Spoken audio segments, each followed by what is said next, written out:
আসসালামু আলাইকুম। ডাল চিংড়ি অনেক সাধারণ একটা রেসিপি হলেও খেতে কিন্তু অসাধারণ লাগে।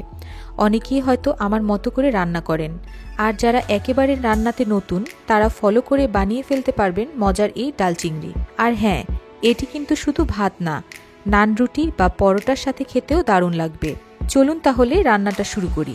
প্রথমে আমি একটু ডাল ভেজে নেব। যদিও এই কাজটা আপনারা সবাই করতে পারেন, তারপরও একটু দেখিয়ে দিচ্ছি, নতুনদের সাহায্য হবে। আজকে 250 গ্রাম মুগ ডাল আমি ভেজে নেব। মুগ ডাল ভাজতে হয় অল্প আঁচে এবং সময় নিয়ে, আর যতক্ষণ ভাজবেন ততক্ষণ একটু নাড়াচাড়ার মধ্যে রাখতে হবে। যখন দেখবেন ডালের কালারগুলো পরিবর্তন হয়ে গিয়েছে এবং সুন্দর একটা স্মেল বের হচ্ছে, তখনই বুঝবেন ভাজা হয়ে গিয়েছে। আর ভাজা হয়ে গেলে ডালগুলো নামিয়ে রান্নার প্যান থেকে আলাদা করে ফেলতে হবে, তা না হলে ভাজা হতেই থাকবে, পুড়ে যাবে। আজকে আমি 1 কেজির মতো চিংড়ি মাছ ব্যবহার করব। লেজটা রেখে বাকি খোসাগুলো আমি ফেলে দিয়েছি এবং ভালোভাবে কেটে পরিষ্কার করে নিয়েছি। এখন মাছগুলোকে একটা মিক্সিং বোলে নিয়ে 1/2 চা চামচের মতো হলুদ এবং পরিমাণ মতো লবণ দিয়ে মেখে নেব। এই ফাঁকি বলে দেই যে মুগ ডালগুলো আমি ভেজে নিয়েছিলাম, সেগুলো ভাজার পর আমি প্রায় আধা ঘন্টার জন্য পানিতে ভিজিয়ে রাখবো, যেন ডাল কিছুটা নরম হয়।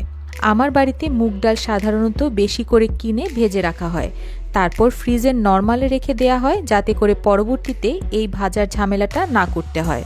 যাই হোক, চিংড়ি মাছগুলো হলুদ লবণ মাখানোর পর আলাদা করে নিব এবং ছোট ছোট টুকরা করে 2টো আলু কেটে নিয়ে তাতেও হালকা হলুদ মাখিয়ে নেব।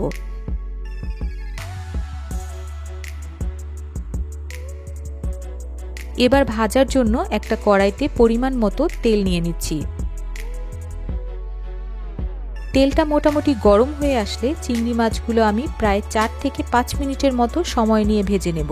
চিংড়ি মাছ বেশি সময় নিয়ে ভাজলে বা রান্না করলে রাবারের মতো হয়ে যায়, তাই চিংড়ি মাছ সাধারণত 8 থেকে 10 মিনিটের বেশি রান্না করা উচিত না। মাছ ভাজা হয়ে গেলে মাছগুলো তুলে নিয়ে একই তেলে আমি আলুর টুকরাগুলো ভেজে নেব। আলুর টুকরাগুলো মোটামুটি অর্ধেকের মতো ভেজে নিব।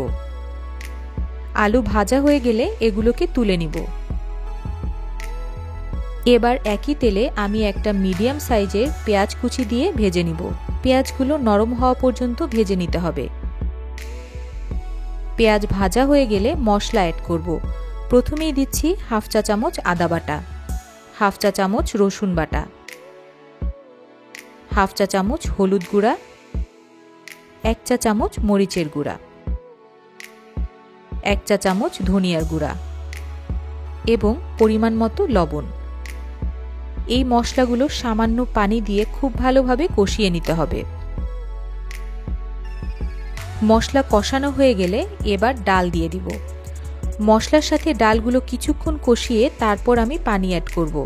ডালগুলো মোটামুটি সেদ্ধ হতে যতটুকু লাগে ততটুকুই পানি ব্যবহার করব। আমি প্রায় 2 কাপের মতো পানি দিচ্ছি। চুলার আঁচ মিডিয়ামে নিয়ে এসে ঢেকে রান্না করব ডালগুলো সেদ্ধ হয়ে আসা পর্যন্ত।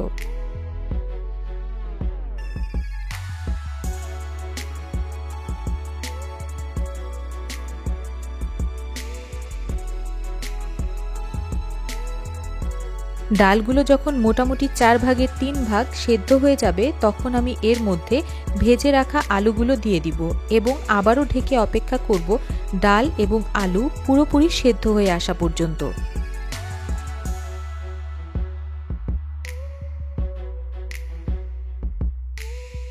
আলু এবং ডাল যখন খুব ভালোভাবে সেদ্ধ হয়ে যাবে, তখন আমি এর মধ্যে অ্যাড করব চিংড়ি মাছগুলো। মাছগুলো দেয়া হয়ে গেলে না ঢেকেই রান্না করব আরও 3 থেকে 4 মিনিট এবং অবশেষে কিছু কাঁচামরিচ ছড়িয়ে দিয়ে নামিয়ে ফেললেই হয়ে গেল আমার ডাল চিংড়ি। প্রিয় দর্শক, যারা এখনও এইভাবে রান্না করেননি তারা একবার রান্না করে দেখবেন। গরম ভাত ছাড়াও নান, রুটি বা পরোটার সাথে খেতে কিন্তু কোনো অংশেই খারাপ লাগবে না। আবারও দেখা হবে পরবর্তী কোনো রেসিপিতে। সেই পর্যন্ত ভালো থাকবেন। ধন্যবাদ।